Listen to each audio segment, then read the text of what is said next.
It doesn't matter if you have a 27, 127, 28 or 128. The workflow before sewing is like this.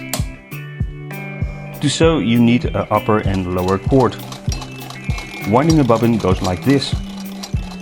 Pull the left spring-loaded lever backwards.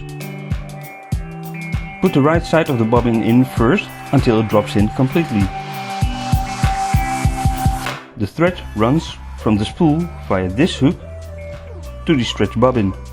Push the whole unit forward until the rubber wheel makes contact with the balance wheel. It should be nice if you could wind without sewing. Disengage the drivetrain by turning this clutch plate counterclockwise.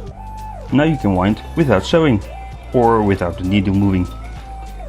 Enough material on the bobbin, cut the wire.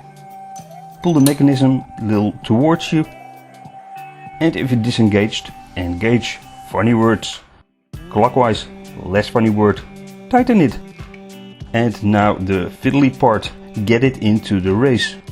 Officially the thread needs to go around the bobbin left to right, but you can get away with it from right to left. Pull the thread through the groove. At the end you have to pull it up a little and then back again towards the opening. Put the vibrating shuttle into its holder. The spool goes on top of the machine. Pull this thread through the ridge. Go down.